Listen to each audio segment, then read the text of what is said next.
राधे मेरी स्वामिनी, मैं राधे को जन्म जन्म मोहे दीजियो श्री वृंदावन।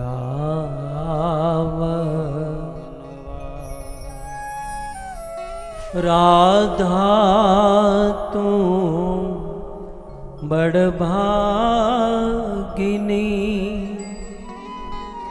कौन तपस्या की तीनों लोक के नाथ है,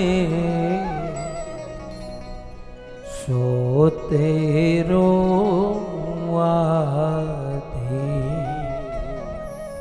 सो तेरो वाधे।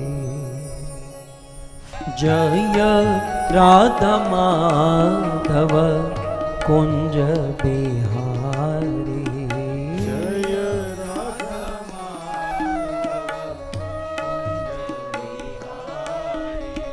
जय राधा माधव कुंज बिहारी, जय राधा माधव कुंज बिहारी। गोपी जन वल्लभ गिरिवरधारी,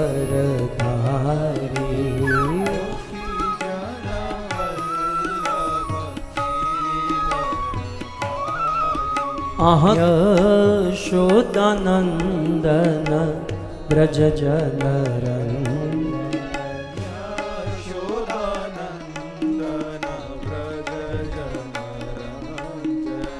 यशोदानंदन ब्रज जनरंजन, यशोदानंदन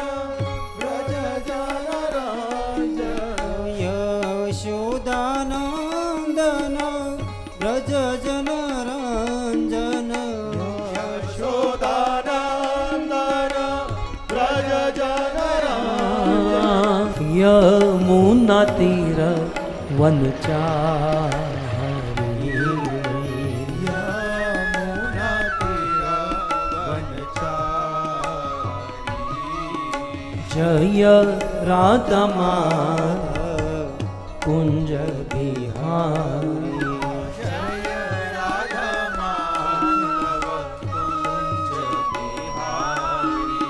गोविंद मेरो है गोपाल मेरो है, गोविंद मेरो है गोपाल मेरो है, श्री बांके बिहारी नंदलाल मेरो है, श्री बांके बिहारी नंदलाल मेरो है, श्री बांके बिहारी नंदलाल मेरो है, श्री बांके बिहारी नंदलाल मेरो है। हरे कृष्णा कृष्णा कृष्णा हरे हरे, हरे राम राम राम हरे हरे। हरे कृष्णा आइए कृष्णा कृष्णा हरे हरे, हरे राम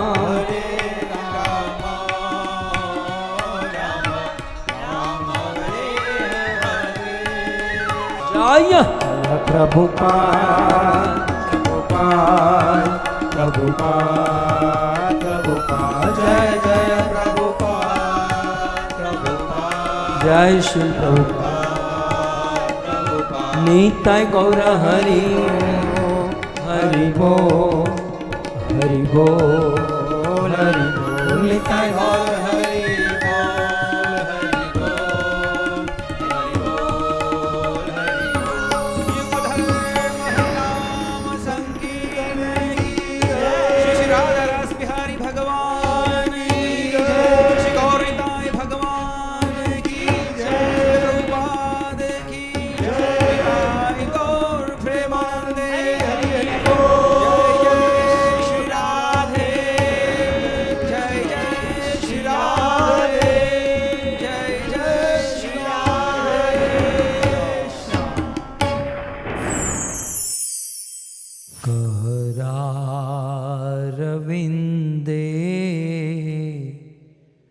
पदारविन्दं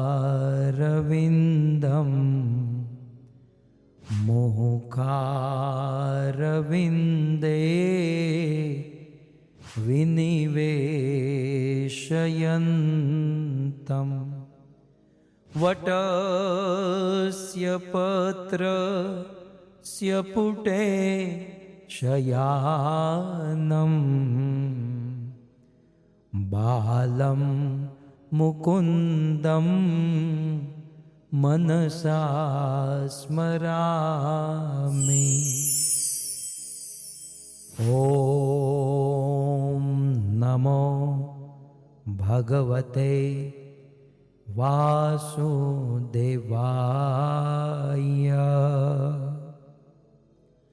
ॐ नमो भगवते वासुदेवाय।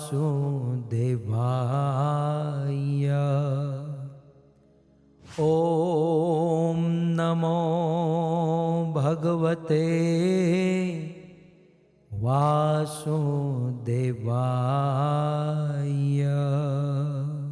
जय श्री राधा रमण, जय जय नवल किशोर, जय गोपी चितचोर प्रभो, जय जय माखन चोर, जय जय माखन चोर। श्री कृष्णचंद्र भगवान की, जगत गुरु शिल प्रभुपाद की। उपस्थित भगवत कथा अनुरागी पधारे हुए भक्त वृंद, इस सभा को परम सुशोभित करने वाले भागवत कथा रसिक वरिष्ठ भक्तगण, दूर दूर से, देश विदेश से, गोविंद टीवी, फेसबुक, यूट्यूब आदि के माध्यम से इस कथा का श्रवण करने वाले समस्त श्रोतागण और यह सुंदर भागवत कथा का आयोजन करने वाले अमेरिका निवासी समग्र पटेल परिवार, श्री विनीता देवी दासी माताजी, हमारी गुरु बहन है, परम पूज्य राधा गोविंद गोस्वामी महाराज की शिष्या हैं। पूर्व में हमारे चिन्मयी प्रभु देवकी माता सीता माता के द्वारा जो कथा का आयोजन हुआ था, उन्हीं की बड़ी बहन है, एक ही परिवार से है। सो पटेल परिवार के द्वारा आयोजित श्रीमद् भागवत कथा के इस प्रथम दिवस में पुनः एक बार आप सबका स्वागत एवं आप सबके चरणों में हमारा प्रणाम। राधे श्याम, जय जगन्नाथ। सो परम सौभाग्य है श्रीमद् भागवत के आश्रय में बैठकर इस पवित्र मास में भगवत गुणानुवाद करने का ये सुंदर अवसर प्राप्त हुआ है। स्कंद पुराण के अनुसार पुरुषोत्तम क्षेत्र जगन्नाथपुरी धाम को कहा गया है। स्कंद पुराण में जगन्नाथपुरी को पुरुषोत्तम क्षेत्र कहते हैं। और उस जगन्नाथपुरी में यानी कि पुरुषोत्तम क्षेत्र में जो विराजते हैं उस भगवान जगन्नाथ को भी पुरुषोत्तम कहते हैं। पुरुषोत्तम क्षेत्र में रहने वाले भगवान पुरुषोत्तम यानी कि जगन्नाथ जी की कथा हम इस श्रृंखला में श्रवण करेंगे। कथा में भी कथाएं तो हम सब ने सुनी है और आप सब कुछ नया सुनने के आदी हो चुके हैं। सो हम इन 3 दिन में जगन्नाथ अष्टकम की कथा श्रवण करेंगे। ठीक है? ठीक है आप सबको? हाँ, तकलीफ नहीं है ना? लगभग ये भी रेयरली कोई इस पर कथा किया होगा, या मैंने भी नहीं की, प्रथम बार ही हो रहा है। जगन्नाथ अष्टकम, राइट? पहले तो इसकी महिमा सुने। एक्चुअली ये जगन्नाथ अष्टकम 8 श्लोक का अष्टक है। अष्टक माने जिसमें 8 श्लोक है, लेकिन 8 के बाद 9वां श्लोक जो है ना, वो मैं आपको पहले बता दूंगा, क्योंकि वह 9वें श्लोक में ये पूरे 8 श्लोक की जगन्नाथ अष्टकम की महिमा है। तो वो श्लोक कुछ इस प्रकार का है। जगन्नाथष्टकम पुण्यम यह पठेत प्रयत शुचि सर्व पाप विशुद्धात्मा विष्णुलोकम सगच्छति विष्णु लोकम सगच्छति। तो कहते हैं जगन्नाथ अष्टकम, ये तो समझ गया ना? जगन्नाथ माने भगवान जगन्नाथ का, और भगवान जगन्नाथ के विषय में है 8 श्लोक, इसलिए इसे अष्टकम कहते हैं। तो जगन्नाथ अष्टकम। अब जगन्नाथ का अर्थ तो आप सब जानते ही हैं, जगतनाथ, जगताम नाथ इति जगन्नाथ, जो केवल अमेरिका के ही नहीं हैं, जो केवल भारत के ही नहीं, केवल कनाडा ऑस्ट्रेलिया के नहीं, केवल इस जगत के नहीं, करोड़ों करोड़ों ब्रह्मांड के नाथ है, जगत के नाथ है, इसलिए जगन्नाथ कहते हैं।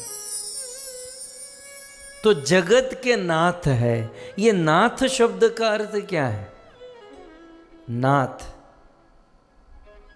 नाथ तो नहीं, लेकिन नथ आपने सुनी होगी, गुजराती वालों को थोड़ा ज्यादा। नाक में वो नथ डालते हैं, नथनी, राइट? कई माताएं जो आजकल एडवांस प्रोग्रेस वाली माताएं हैं, वो शायद नहीं डाली होगी, लेकिन एक जमाना हुआ करता था कि माताएं नाक में नथनी डालती थी। और रियल डायमंड के पहने न पहने, लेकिन एक रियल डायमंड तो आ ही जाता था नाक में, जिसको कहते हैं नथ या नथनी। और इज्जत जो है ना, हमारी वैल्यू, इज्जत वो नाक से ही होती है। अरे यार तूने मेरी नाक कटवा दी, नाक कटवा दी मैंने इज्जत। तो नाक में नथनी होती है और नाक में ही इज्जत होती है। ओके, आपके नाक में जो नथ है या नथनी है, वो तो आपके पतियों ने प्यार से पहनाया होगा, है? या फिर आपने जबरदस्ती लेकर पहन लिया होगा। बिचारो आ तो गोटो दौड़ी जाए ने, आ थोड़ी कहीं बोली सके, हाँ भाई तू लई ले હું 2 દાડા વધારે ભરી દઈશ, તું લઈ ले। तो जैसे प्रेम से लिया हो या प्रेशर से लिया हो, आपने वो नाक में डाल दिया। लेकिन मनुष्य तो फिर भी वो प्रेम से हैं। पशुओं के नाक में भी नथ डाली जाती है, ओके? और खास करके बैल के नाक में नथ होती है। पशुओं को कंट्रोल करने के लिए उस पशुओं का जो स्वामी होता है, वाहक होता है, वो पशु के नाक में नथ डालता है और रस्सी को अपने हाथ में रखता है, और फिर उस रस्सी के माध्यम से उस पशु को जैसे चलाना चाहता है वैसे चलाता है। तो जगतनाथ। अब हम तो शायद 1-2 बैल को या पशुओं को नाक में डाल के चला ले, लेकिन जगन्नाथ की महिमा क्या है? भगवान जगन्नाथ जगत में जितने भी जीव रहते हैं उन सभी जीवों के नाक में रस्सी डालकर रखी है और कंट्रोल भगवान जगन्नाथ ने अपने हाथ में पकड़ के रखा है। आप कहोगे पशुओं के नाक में रस्सी तो दिखाई देती है, हमारे नाक में रस्सी नहीं दिखाई देती। आपके नाक में भले नहीं दिखाई देती है, लेकिन हमारी जो रस्सी है वो है माया। इस कृष्ण ने, इस जगन्नाथ ने माया रूपी रस्सी सबके नाक में डालकर कंट्रोल अपने हाथ में रखा है। जिस माया से कोई मुक्त नहीं है। सो भगवान माया रूपी रस्सी से, माया के द्वारा पूरे जगत को कंट्रोल करते हैं। तो जगत के नाक में जिसने नथ डाल के रखी है वो है श्री जगन्नाथ है। अब समझ में आ गया, ठीक है? जगत नाथ, जगन्नाथ। तो उस भगवान जगन्नाथ का ये 8 श्लोक में गाया गया अष्टकम है, इसलिए अष्टक कहते हैं। लेकिन इस अष्टक को यह पठेत, यदि कोई पढ़ता है, गाता है, सुनता है, समझता है, तो 2 चीज होती है, प्रयतः शुचि। जगन्नाथ अष्टकम को गाने वाला भक्त प्रयतः शुचि माने पवित्रता से यदि कोई गाता है, या भक्ति भाव से यदि कोई प्रयतः शुचि गाता है, तो क्या होता है? दूसरी लाइन में सर्व पाप विशुद्धात्मा, वो सभी पापों से मुक्त हो जाता है और आत्मा विशुद्ध हो जाती है। तो जगन्नाथ अष्टकम को कोई पवित्रता से गाए या फिर भक्ति भाव से पढ़ता है, गाता है, तो सर्व पाप विशुद्ध, सारे पापों से मुक्त होकर आत्मा को शुद्ध कर लेता है और बाद में विष्णु लोकम स गच्छति, बाद में वो भगवान विष्णु के लोक को प्राप्त हो जाता है। सर्व पाप विशुद्धात्मा और विष्णु लोकम स गच्छति। तो ये है जगन्नाथ अष्टकम श्रवण करने का श्रुति फल। आइए अब जगन्नाथ अष्टकम को हमारे पास 3 ही दिन है और इस 3 दिन में 8 श्लोकों को हमें समझना है। आइए प्रयास करें जितना हो सके। सर्वप्रथम जगन्नाथ अष्टकम में 4 लाइन है, 2-2 लाइन को हम लेते लेते समझेंगे। कदाचित कालिंदी तट विपिन संगीत तरलो मुदा भीरी नारी वदन कमला स्वादम धूप रमा शंभु ब्रह्मा मर पति गणेशाय चित पदो जगन्नाथ स्वामी नयन पथगामी भवतु मे। तो चौथी लाइन जो है ना वो सब में सेम है। ये अष्टकम में 8 श्लोक है, 8 श्लोकों में चौथी लाइन सेम है। जगन्नाथ स्वामी नयन पथगामी भवतु में, भवतु में, भवतु। तो ये मूल ध्रुव प्रपद है, मतलब ये मुख्य कामना है और इसी चीज के लिए ये सारी बातें कही जा रही हैं। क्या कामना है? कि जगन्नाथ स्वामी, हे जगत के नाथ, हे जगन्नाथ स्वामी, नयन, नयन माने आंख, पथ माने मार्ग, आप मेरे नेत्र रूपी मार्ग में भवतु हो जाइए, मतलब आप मेरे आंखों के सामने आ जाइए, नेत्र रूपी मार्ग में आप आ जाइए। तो ये तो सरल है। जगन्नाथ स्वामी नयन पथगामी, नयन रूपी पथ में आप गमन करते हुए आ जाइए, हो जाइए। तो आइए प्रारंभ करते हैं प्रथम लाइन से, प्रथम शब्द से। सर्वप्रथम बात कि ये जगन्नाथ अष्टकम किसने लिखा है। ऐसा वैसा तो हमें गाना नहीं है। सबसे पहले तो ये किसने लिखा, तो मूल रूप से दो मत है। एक मत ये है कि ये जगन्नाथ अष्टकम श्रीपाद आदि शंकराचार्य भगवान ने लिखा, और दूसरा मत हम गौड़ीय संप्रदाय गौड़ीय भक्तों का मत है कि ये जगन्नाथ अष्टकम श्री चैतन्य महाप्रभु ने लिखा। और दोनों मत एक दूसरे को तोड़ दे ऐसे हैं।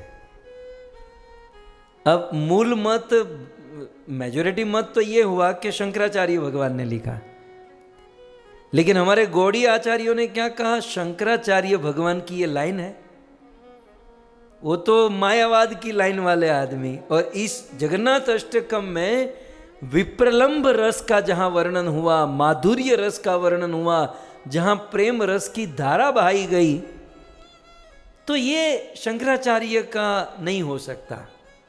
मतलब ये तर्क बहुत सारे हुए हैं।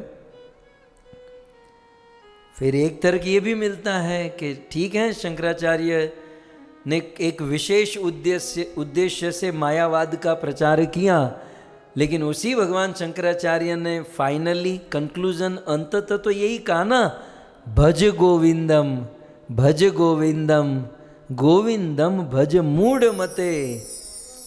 अंत में तो भगवान शंकराचार्य को यहीं पर आना पड़ा कि भज गोविंदम। तो हो सकता है भगवान शंकराचार्य ने लिखा। હું આપણા ગુજરાતીઓ બેઠા છે, ગુજરાતીઓને આ બધું બહુ ફાવે, એટલે હું તમને કહું, મને કોઈ કેમ ये तो झगड़ा ही होता है सीधा। हमारे शंकराचार्य ने लिखा, तो कहते हमारे चैतन्य महाप्रभु ने लिखा। મને તમે કોઈક પૂછો ને તો હું એમ જ કહું, હા તમારા શંકરાચાર્યએ લખ્યું, કારણ કે મારા ચૈતન્ય મહાપ્રભુ તો આ લખે જ, એની માટે આ કંઈ નવું ન કહેવાય। પણ ભગવાન શંકરાચાર્ય જો આ લખી જાય तो आखी दुनिया में आने मानવું पड़े।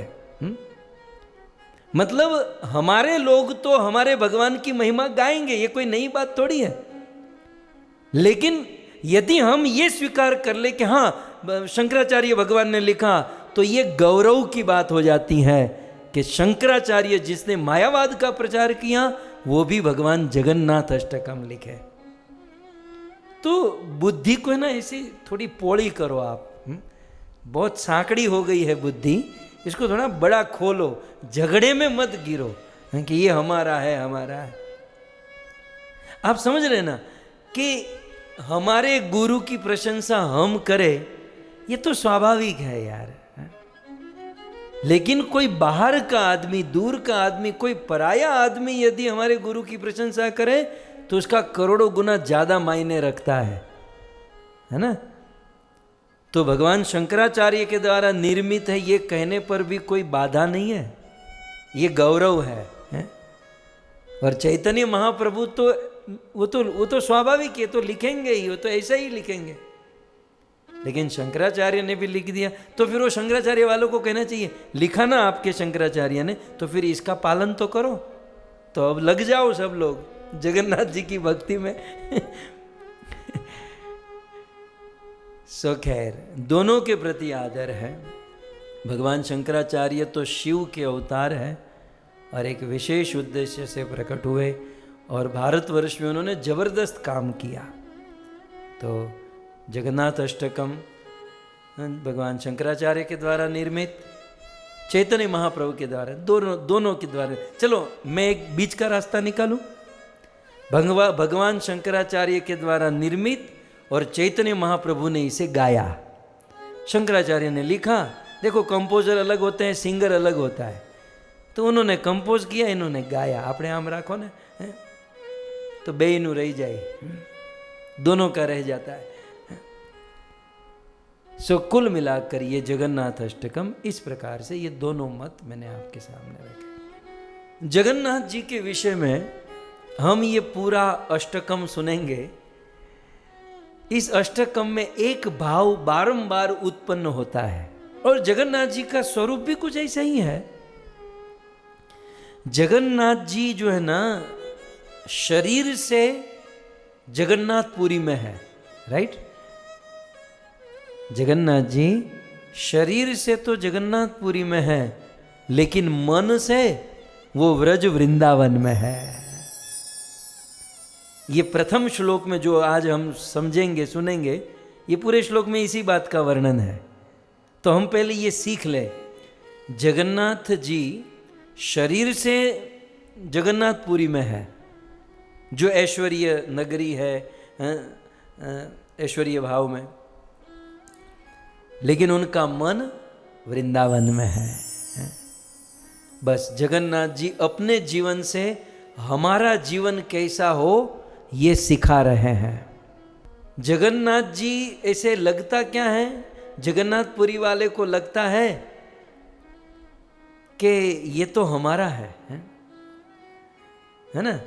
तो जगन्नाथपुरी वाले को लगता है कि ये तो इधर का है, लेकिन ये तुम्हारा इधर वाला उधर का हो गया है? तो हमारा क्या है ना, ये हमको सीख मिलती है कि संसार वालों को लगे कि हम इधर के हैं, पत्नी को, पति को, बच्चों को, समाज को, दुनिया को लगे ये तो अपना वाला है, लेकिन हमको इधर शरीर से इधर रहना है और मन से उधर का, ब्रज का, कृष्ण का, भगवान का हो जाना है? लेकिन हमारा उल्टा है। हमारा ज़्यादा प्रॉब्लम नहीं है, केवल थोड़ा रिवर्स हो गया है। जगन्नाथ जी शरीर से जगन्नाथपुरी में है, मन से वृंदावन में है। हमारा उल्टा है कि हम लोग शरीर से अमृत चर्चा में, भक्ति में, मंदिर में, धाम में है, मन से हम हमारे काम पे हैं। सो जगन्नाथ जी शरीर से जगन्नाथपुरी में, मन वृंदावन में। हमें भी शरीर भगवान ने कर्म के अनुसार जहाँ जन्म दिया, जो भी कार्य, जो बिजनेस में लगाया, करते रहे, लेकिन जगन्नाथ जी की तरह मन सदैव वृंदावन में रखें। आइए ज़्यादा समय न लेते हुए प्रथम श्लोक को हम समझें। कदाचित कालिंदी तट विपिन संगीत तरल। गाइए। कदाचित कालिंदी तट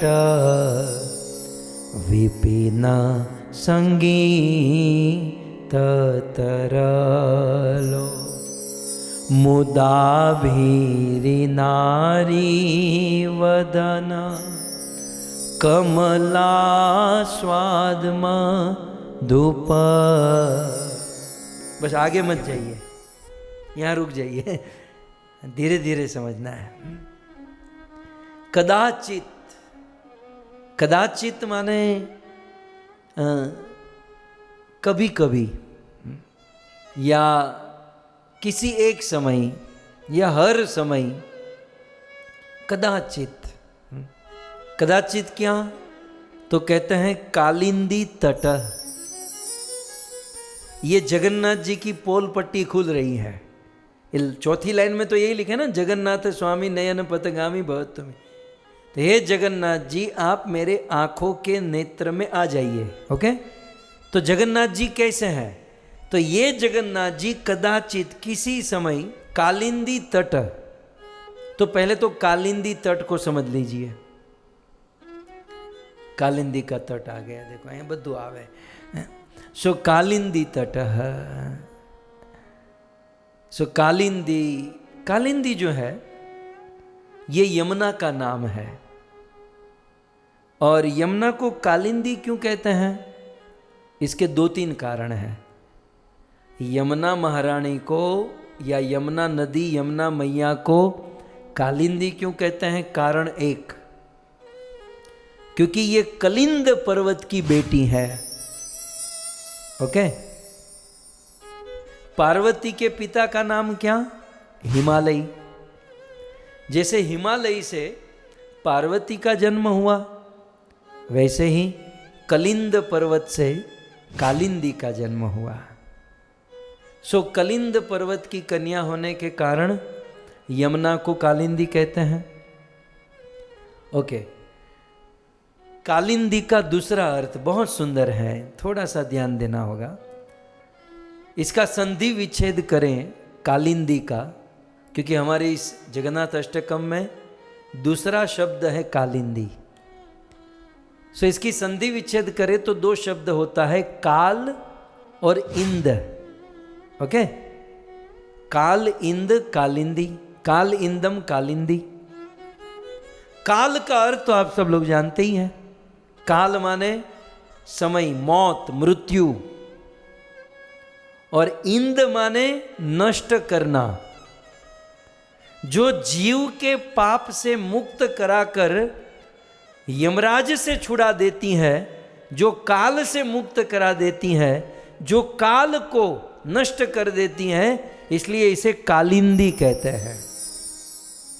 काल को इंद कर देती है, काल यमराज को हमसे दूर कर देती है, इसलिए कालिंदी। कालिंदी क्यों कहते हैं, इसका तीसरा आचार्यों ने कहा क्योंकि ये काली है, काली दी। ये सरल अर्थ है। काली, यमुना महारानी काली है ना, श्याम वर्ण, और गंगा जी उज्जवल धवल वर्ण, सफेद। तो किसी ने कहा यमुना काली कैसे हो गई? बोले यमुना तो गोरी थी, लेकिन काला उसमें स्नान करके निकल गया तो काले का रंग छोड़कर चला गया। बात भी सत्य है। ये ब्रजवासियों के भाव भी बहुत सुंदर दिव्य है। बोले यमुना तो गोरी थी, लेकिन वो कालिया स्नान करके चला गया। और जब से वो कालिया स्नान, और कृष्ण स्नान थोड़ी करते थे, स्नान भी करते थे और यमुना का पान भी करते थे। और कृष्ण यमुना में ग्लास डाल के पीते। आप थोड़ा इमेजिन कीजिए, कृष्ण यमुना नदी में जब पानी पीना होता तो ऐसे आपकी तरह वो ग्लास लेकर जाते होंगे कि बोतल भरते होंगे। हमारा तो पूरा जीवन बोतल से ही जुड़ा हुआ है। बचपन में माता जी पकड़ा देती है बोतल, फिर वही बड़ा होता है तो कोल्ड ड्रिंक की बोतल, પછી આખું જીવન બોટલ જ પીધી હોય, પછી મરવા પડ્યો હોય ત્યારે હોસ્પિટલમાં બોટલ, फिर वही बोतल उल्टी शुरू, ऊंधी बोतल होती है। फिर वो आदमी वो हॉस्पिटल में अकेले अकेले बोतल को देखता है। तब बोतल बोलती है, तूने जीवन भर बोतल का साथ नहीं छोड़ा, इसलिए मैं आई हूं उल्टी। तो मैं ये कह रहा था कि कृष्ण को जब यमुना का जल पीना होगा तो वो कैसे पीते होंगे? ग्लास डाल के, बोतल डाल के? नहीं। कृष्ण यमुना जल, यमुना में जैसे गैया अपना मुख डालती है और गाय सीधे अपने मुख से पानी पीती है, वैसे कृष्ण यमुना में सीधा अपना मुख डाल के पानी पीते थे। ऐसे हाथ डाल के नहीं, सीधे मुख से पानी पीते थे। इसका अर्थ ये होता है कि ये पूरी यमुना कृष्ण के मुख का उच्छिष्ट है। ये पूरी यमुना जो है कृष्ण के मुख का प्रसाद है। तो मैं इस श्लोक पर कह रहा हूं कदाचित कालिंदी है। कालिंदी माने यमुना है?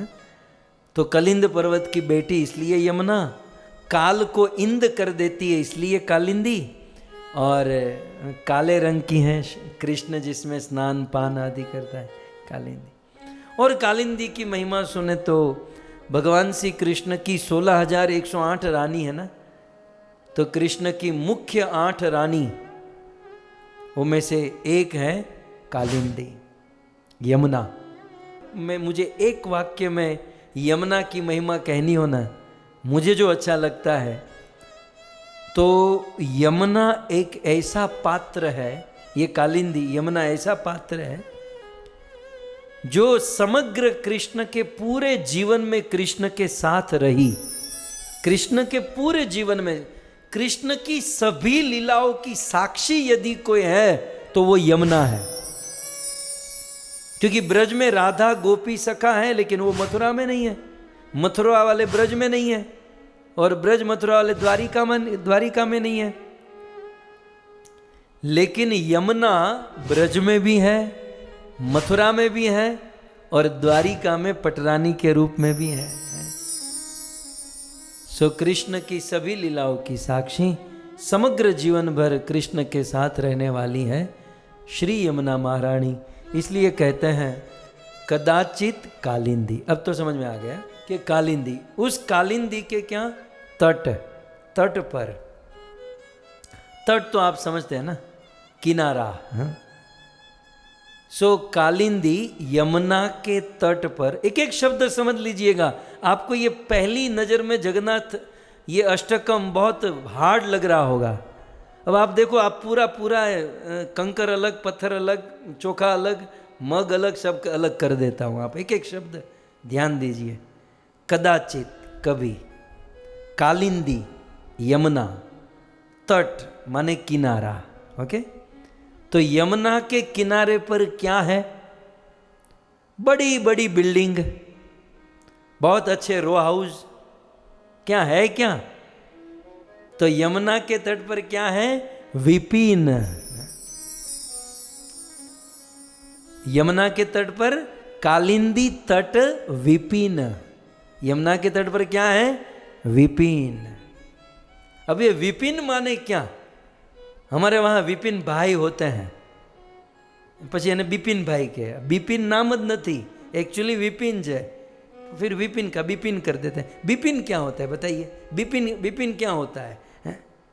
एक्चुअली विपिन है, लेकिन विपिन का मतलब भी क्या?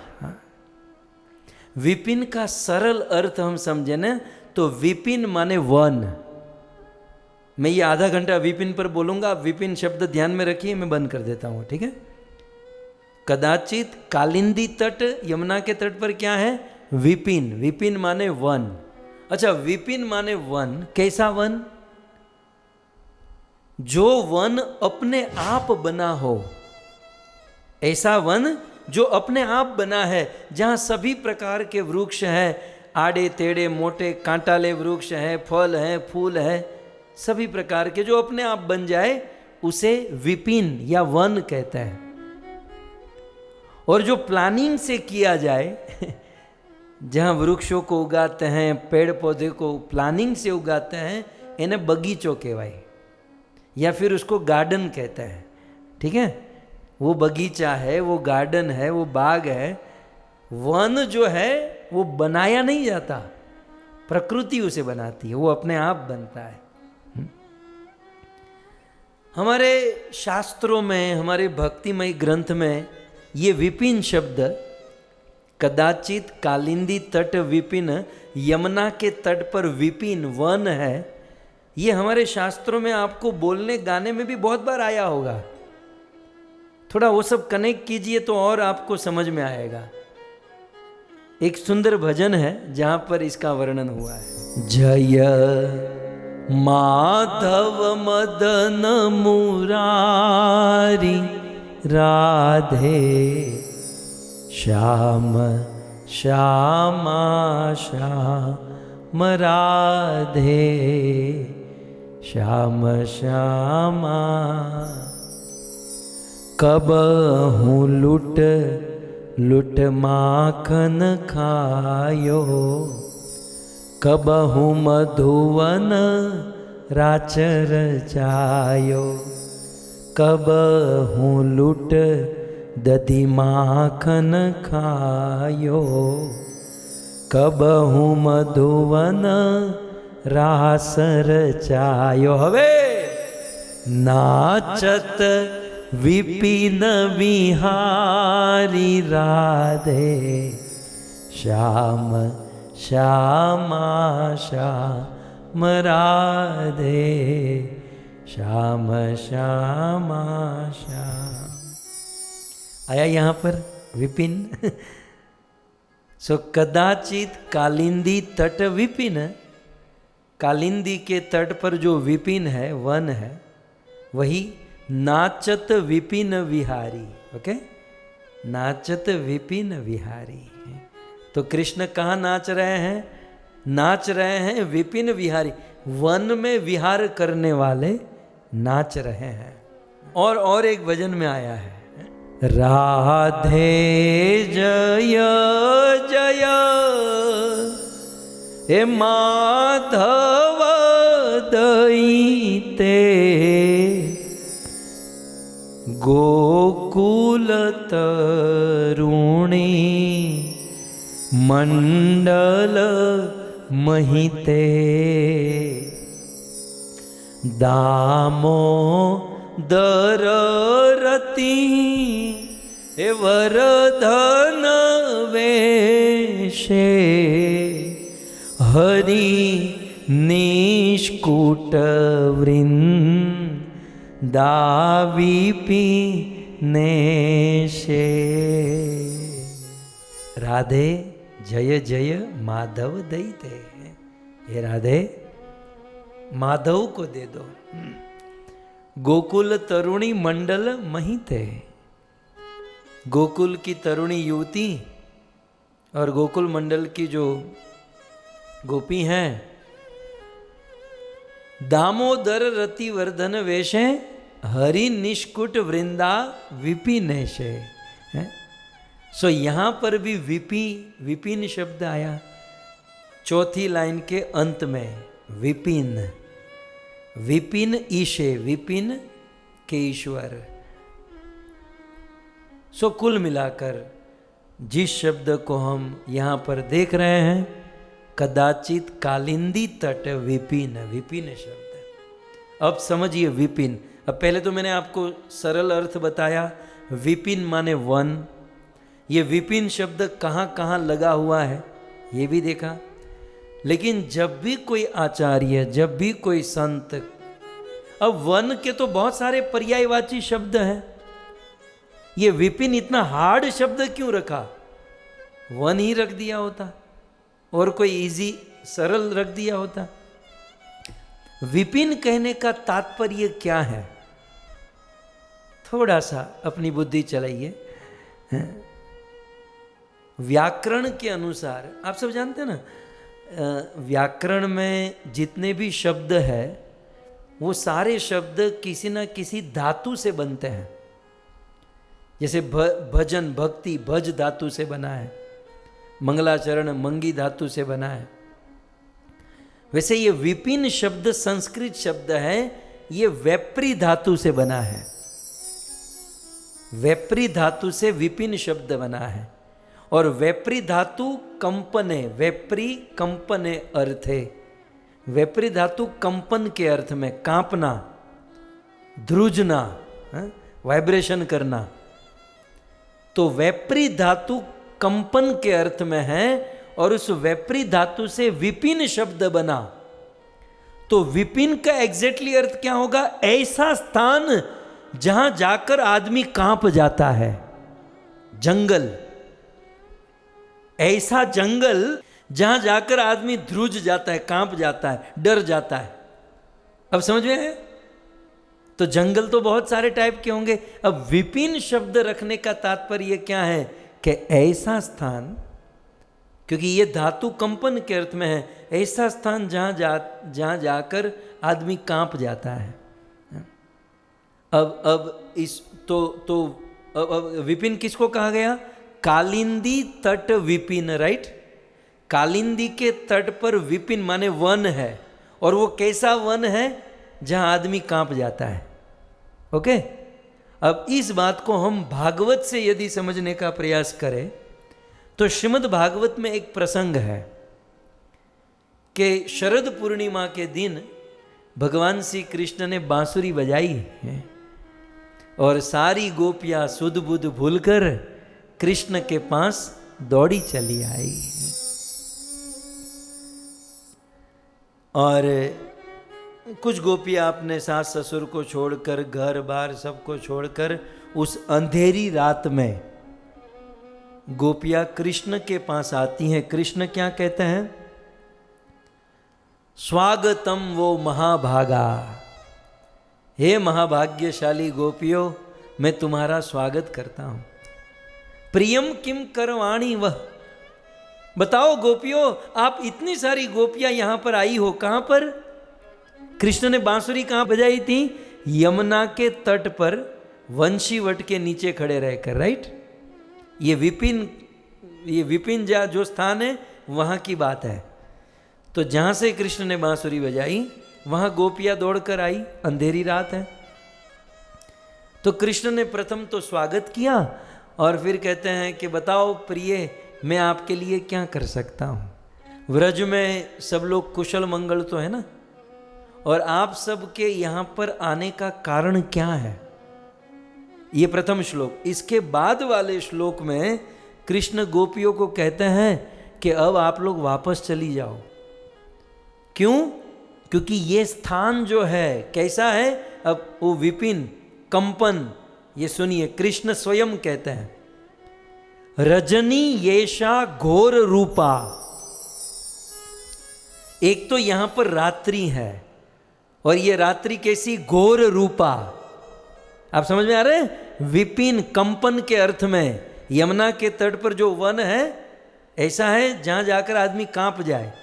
और क्यों कांपेगा? क्योंकि कृष्ण बता रहे हैं कि यहां पर रजनी, एक तो रात है, और रात येषा घोर रूपा, बड़ी भयावनी रात है, और घोर सत्व निषेविता, और यहां पर सत्व माने जीव, यहां पर घोर हिंसक पशु पक्षी घूमते हैं। तो रजनी ऐसा घोर रूपा, ये घोर भयानक रात्रि है, और यहां पर घोर जीव भ्रमण करते हैं। इसलिए प्रति यातम व्रजम नेह, इसलिए तुम सब यहां से वापस चली जाओ, तुम्हारे लिए स्थेयम, यहां पर रहना ठीक नहीं है। ओके, सो विपिन का अर्थ है वन, ऐसा वन जहां पर जाकर आदमी कांप जाए, जहां भय लगे, थोड़ा डर लगे, उसे विपिन कहते हैं। तो चलो ये बात तो समझ में आ गया कि विपिन माने वन, और वन कैसा वन, जहां पर डर लगे।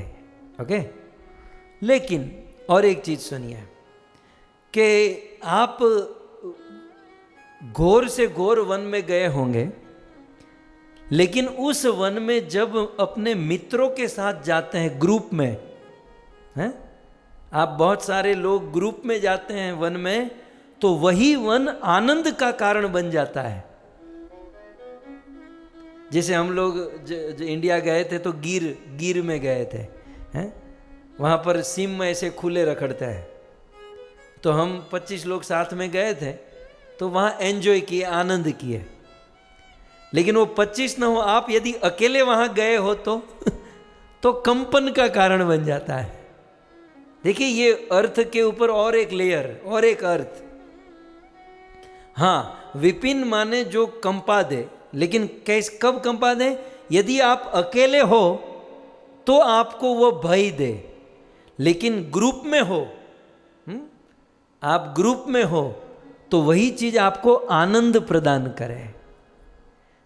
तो यहां पर सैद्धांतिक अर्थ क्या लिया जाएगा कि गोपियां ग्रुप में है तो वहां पर आनंद में है, अकेले हैं तो आनंद नहीं है।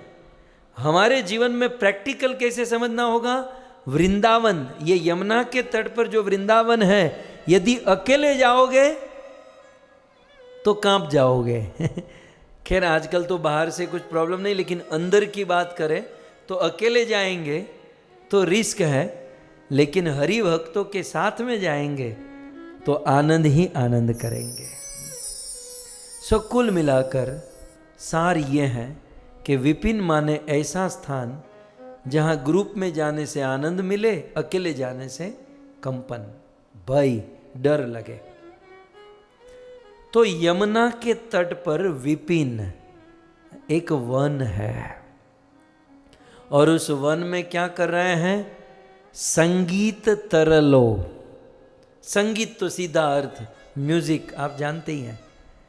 तो कदाचित कभी कालिंदी के तट पर, यमुना के तट पर, विपिन माने वन, वृंदावन में संगीत तरलो, वो संगीत में तरल हो जाते। तरल माने बह जाना, तरल माने बह जाना, क्रीड़ा करना, आनंद करना।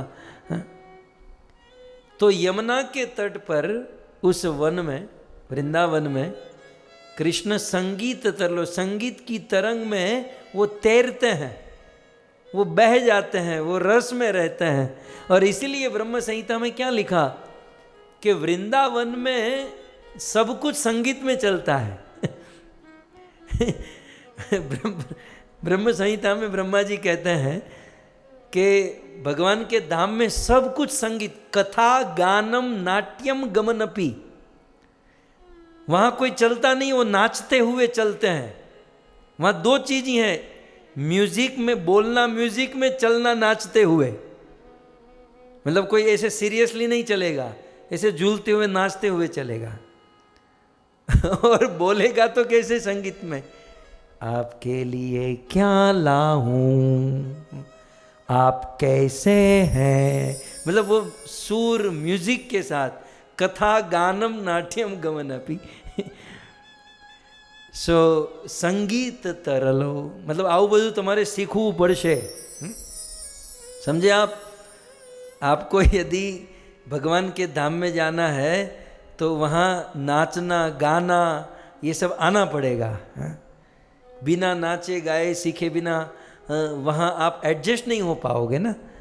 इसलिए ये अमृत चर्चा में ये सब कुछ सिखाया जाता है, गाना नाचना, है ना, सुर राग रागिणी ताल के साथ जितना हो सके उतना यहाँ से अभ्यास किया जाता है। तो ये पहली लाइन समझ में आ गई। कदाचित कालिंदी तट, यमुना के तट पर, विपिन माने वन में, संगीत तरलो, भगवान संगीत में तरल हो जाते हैं, संगीत में डूब जाते हैं, संगीत में बह जाते हैं। अच्छा, और साथ ही साथ क्या करते हैं, दूसरी लाइन में मुदा भीरी नारी, इतना पहले पकड़ लीजिए। मुदा भीरी, मुदा माने आनंद प्रसन्न, मुदा माने आनंद प्रसन्न। आभीरी, आभीर जो है ना एक जात है, एक जाति है। तो मुदा आभीरी नारी, तीन शब्द हो जाएंगे। तो मुदा आभीरी नारी, तो आभीरी जो नारी होती है वो मुदा माने प्रसन्न चेहरे वाली होती है, प्रसन्न चित वृंदावन में। तो पहले मुदा माने आनंद, आभीरी माने एक ज्ञाति, एक जाति। अच्छा, एग्जैक्टली आभीरी जाति किसे कहते हैं आप जानते हैं? हमारे पास हमारे आचार्यों ने हमें इतना कुछ दे रखा है। कृष्ण लीला में जितने भी कैरेक्टर है, नंद यशोदा, ये सुबल, ये वो सब कुछ, जितने भी कैरेक्टर हैं, उन सभी कैरेक्टर का परिचय, उनकी ज्ञाति, उनकी जाति और उनकी जाति की डेफिनेशन, ये कवि कर्णपुर और हमारे आचार्यों ने इन सब को लिखा है। तो मैं एक श्लोक कवि कर्णपुर का आपके सामने रखूं। ये आभीरी किसे कहते हैं? ये जो मुदा माने प्रसन्न है, आभीरी नारी, ये आभीरी नारी कौन, आभीर किसे कहता है? तो आभीर शब्द की डेफिनेशन कृष्ण गणोदेश दीपिका में कवि कर्णपुर देते हैं, आचारायेन तत्साम्या। इसके पूर्व वाले श्लोक में वैश्य जाति का वर्णन है। तो तत् माने वैश्य, तो आचाराधेन, वो आचरण करने में, काम करने में वैश्य के समान। वैश्य समझते ना, ब्राह्मण क्षत्रिय वैश्य चतुर्थ, तो आचरण करने में वैश्य के समान। ये आभीर जात का परिचय दे रहे हैं। तो आचाराधेन तत्साम्या, आचरण करने में वैश्य के समान। आभीराश्चत स्मृता इमे, इसलिए इसे इमे पहली लाइन में आभीरश्च स्मृता में, इसलिए इसको आभीर कहा जाता है, आभीरी नागरी। आभीरा शूद्र जातीया गो महिषादि वृत्तय। अब वैश्य जो होते हैं ना, ब्राह्मण क्षत्रिय वैश्य और शूद्र, वैश्य जो होते हैं वो व्यापार करते हैं। वैश्य की वृत्ति क्या है? व्यापार करने की। तो आभीर जाति जो है ना वो वैश्य के अंदर आती है, लेकिन वैश्य में भी तारतम्य है, वैश्य में भी कैटेगरी है। तो वैश्य में जो चतुर्थ कैटेगरी है, जो सेवा करने की कैटेगरी है, वैश्य में भी दो लोग होते हैं। एक केवल व्यापार करते हैं, किसानों से खरीदना और बेचना, खरीदना बेचना। और दूसरी टाइप के वैश्य जो खेती करते हैं, जो ये गाय बकरी हैं, ये पशुओं का पालन करते हैं। ओके, तो उस वैश्य से एक स्टेप नीचे आभीरा शूद्र जातियाँ। क्यों? क्योंकि गो महिष आदि वृत्तिय, क्योंकि इसका काम है गाय का पालन करना, बैल का पालन करना, बकरी, ये सब पशु पक्षियों का पालन करना। और कवि कर्णपुर ने ये भी कहा कि इस आभीर को घोष आदि शब्द पर्याया, इसे घोष भी कहा जाता है। आपने कभी सुना घोष बाबू, वासुदेव घोष, गोविंद घोष, ये जाति घोष। तो ये आभीर जाति को ही घोष कहा जाता है। तो घोष आदि शब्द पर्याया पूर्व तो न्यूनताम गतः। ठीक है, आभीर। अब मुदा, मुदा भी, मुदा आभीरी नारी। तो ऐसी आभीरी नारी, मुदा माने प्रसन्न मुख वाली नारी होती थी। कभी हम लोगों की तरह मुंह बिगाड़ती नहीं थी। ये दूसरी लाइन का जो प्रथम शब्द है ना, मुदा माने आनंद। वो आभीरी नारी जो है, आभीर नारी माने वो गाय बैल चराने वाली आभीरी नारी सदैव मुदा आनंद में रहती थी। और कृष्ण का काम क्या था? अब देखो जगन्नाथ जी की अब क्रिया का आ रहा है। अभी तक तो सिचुएशन का वर्णन हुआ कि कदाचित कालिंदी यमुना के तट पर एक वन है और उस वन में संगीत बज रहा है, भगवान उसमें तरल है, और फिर वहाँ उस वन में आनंदमयी चेहरा लेकर वो आभीरी नारी, वो गोपियाँ वहाँ से निकलती हैं और अब कृष्ण का काम शुरू होता है। अब जगन्नाथ जी की लीला यहाँ शुरू है। ये कृष्ण की ब्रज में मुख्य लीला है। आप कहोगे ब्रज में तो कृष्ण ने बहुत सारे काम किए, असुरों को मारा, ये किया वो किया, तो असुर मारण, माखन चोरी, ये बहुत सारी लीला कृष्ण ने की। लेकिन ब्रज में कृष्ण की सभी लीलाओं में मुख्य लीला है गोपियों को देखने की लीला। देखना बस। इसलिए जगन्नाथ जी के शरीर में सबसे बड़ा अंग कौन सा है? चाका डोला। आंखें फाड़ फाड़ के वो देखते हैं। वहां तो कृष्ण स्वरूप में इतना नहीं, लेकिन यहां इतनी आंखें फट गई। अब श्लोक समझ में आ रहा है कि कदाचित कालिंदी तट, जो विपिन वन है, वहाँ संगीत तरलो है, और वो मुदा प्रसन्न मुख वाली आभीरी, वो गाय आदि चराने वाली नारी के वदन, वदन माने मुख को जगन्नाथ जी देखने में बिजी है। आंखें बड़ी बड़ी करके बस जगन्नाथ जी का एक ही काम है, उन नारियों के चेहरों को, उन नारियों के मुख को देखना। अच्छा, जगन्नाथ जी उनको देखते हैं। ओके, इतना समझ में आ गया कि मुदा प्रसन्न मुख वाली, इसका अर्थ तो ये हो ना कि भगवान किसको देखते हैं? जिसके चेहरे पर प्रसन्नता होती है उसी को भगवान देखते हैं। मुंह बिगाड़ कर जो बैठा है उसको तो भगवान कभी देखते ही नहीं है। भगवान कसम खा के चले जाते हैं कि मेरी 21 पीढ़ी को बोल के जाऊंगा, इसके सामने मत देखना। ये मुदा शब्द बड़ा महत्वपूर्ण है। जगन्नाथ जी आंखें फाड़ फाड़ के किसके सामने देखते हैं? जो आनंद में है। मुदा जो आनंद में है, जिसके चेहरे पर आनंद है, आभीरी नारी। और वो आभीर नारी, गाय आदि चराने वाली नारी के वदन, वदन माने मुख। तो जगन्नाथ जी उनके मुख को देखते हैं। कैसे देखते हैं? तो कहते हैं कमल आस्वाद मधुप। जैसे मधुप, मधुप माने भंवरा कमल का आस्वादन करता है, वैसे जगन्नाथ उस आभीरी नारी के वदन मुख का आस्वादन करते हैं। कितनी सुंदर उपमा रखी यहां पर।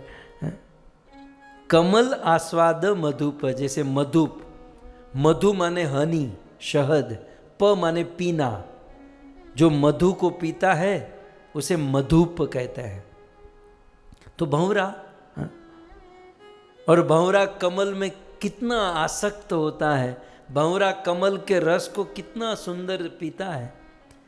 एक बार मैंने वो एक श्लोक आपको दिखाया था कि भंवरा दूर से आता है और उस कमल की पराग में आसक्त हो जाता है, उसमें बड़ा आसक्त होता है, उस कमल की पराग में बैठा रहता है।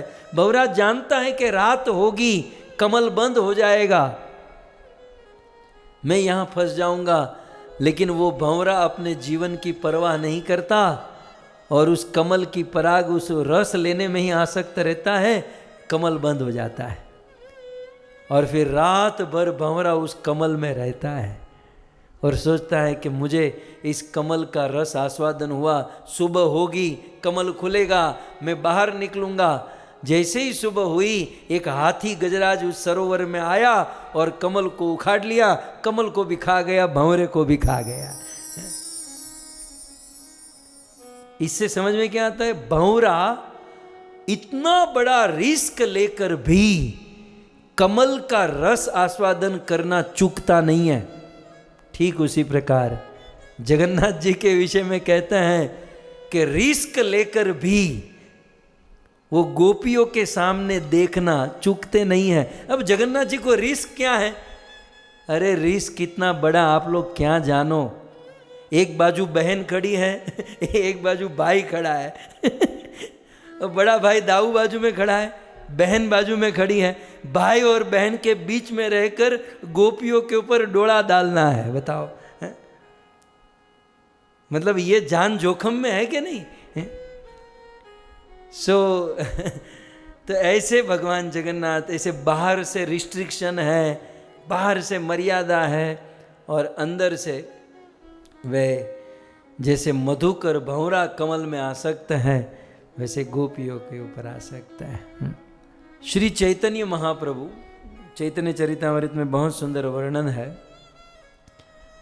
कि चैतन्य महाप्रभु यूं तो राधा रानी है ना, चैतन्य महाप्रभु राधा भाव लेकर आए ना, तो आप कुछ समय के लिए चैतन्य महाप्रभु को राधा रानी समझ लीजिए। इस बात को मैं प्रकट आपको दिखाना चाहता हूँ। ये जो बात है कि जगन्नाथ जी गोपियों के ऊपर कैसे डोला डालते हैं, चैतन्य महाप्रभु राधा रानी है, राधा भाव है। सो क्या हुआ, जगन्नाथ रथ यात्रा आई, रथ यात्रा में जगन्नाथ जी को रथ पर बिठाया गया और वहाँ पर रथ यात्रा में कीर्तन करने के लिए 7 टोली थी, लगभग 5 आगे 2 पीछे। ओके, 5 टोली आगे, मतलब 5 कीर्तन के ग्रुप रथ के आगे होते थे और 2 कीर्तन के ग्रुप रथ के पीछे होते थे। चैतन्य महाप्रभु क्या करते थे, सभी टोली में जा जाके कीर्तन करते थे। अब चैतन्य महाप्रभु जब जगन्नाथ जी ऊपर बैठे, जगन्नाथ कौन? कृष्ण। चैतन्य महाप्रभु कौन? राधा रानी।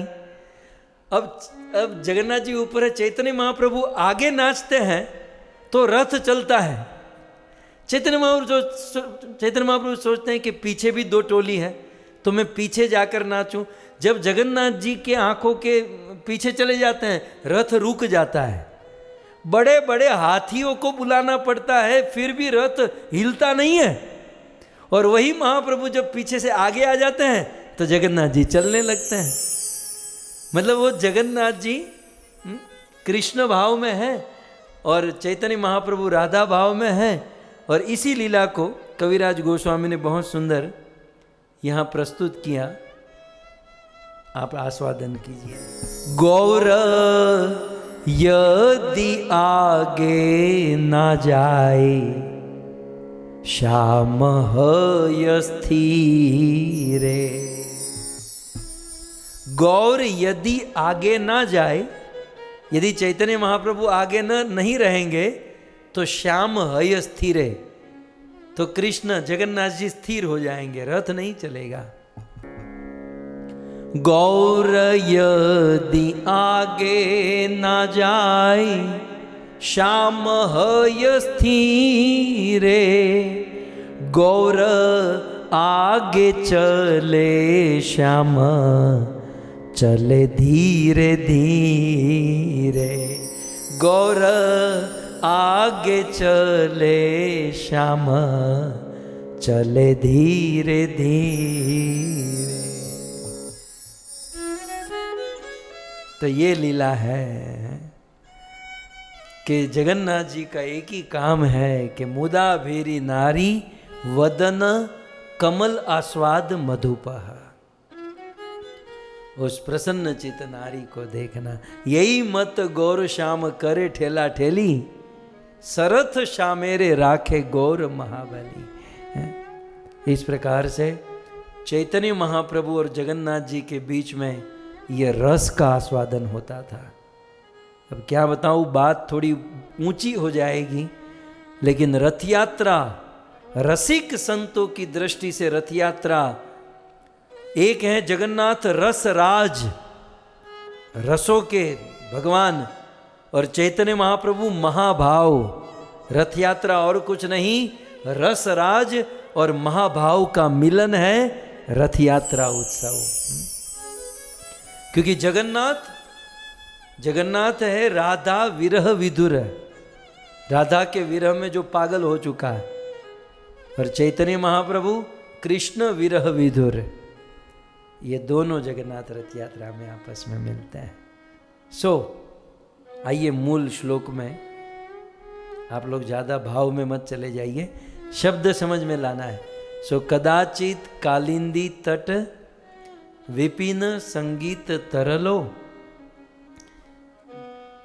कालिंदी के तट पर जो विपिन वन है, वहां संगीत में तरल होते हुए मुदा आनंद प्रसन्न चित जो आभीरी नारी है, उसके वदन, उसके चेहरे को जैसे एक भंवरा कमल का आस्वादन करता है, वैसे श्री जगन्नाथ जी रस का आस्वादन कर रहे हैं। और क्या महिमा है? रमा शंभु ब्रह्मा अमरपति गणेश अर्चित पदो। एक और जगन्नाथ बड़ी बड़ी आंखें करके गोपियों को देखते हैं, और दूसरी ओर पूरी दुनिया उनके चरणों में झुकती है। अर्चित पदो, जिसके पद अर्चित है। जगन्नाथ जी के चरण अर्चित किसके द्वारा? रमा। रमा माने लक्ष्मी। जिस भगवान जगन्नाथ जी के चरण लक्ष्मी के द्वारा अर्चित है। शंभु, जिस भगवान जगन्नाथ जी के चरण शिव जी के द्वारा अर्चित है। ब्रह्मा, जिस भगवान जगन्नाथ के चरण ब्रह्मा के द्वारा अर्चित है। और अमरपति, भजन तो आपने बहुत बार गाया होगा। ये अमरपति का मतलब क्या है? चलो मुझे बता दो। अमरपति, फिर गणेश तो समझ में आता है, गणपति बापा, ठीक है। लेकिन उसके पहले जो ना रमा, शंभु, ब्रह्मा, अमरपति। अमरपति माने क्या? अमरपति अमर माने देवता, ओके। अमर माने देवता, देवता कभी मरते नहीं है, इसलिए देवताओं को अमर कहते हैं। और पति माने स्वामी, देवताओं का स्वामी कौन? इंद्र, देवराज इंद्र। तो यहां पर अमरपति माने देवराज इंद्र। सो रमा, शंभु, ब्रह्मा, अमरपति माने देवराज इंद्र, और गणेश अर्चित पदो, जगन्नाथ जी के चरण की अर्चना करते हैं, पूजा करते हैं, सेवा करते हैं।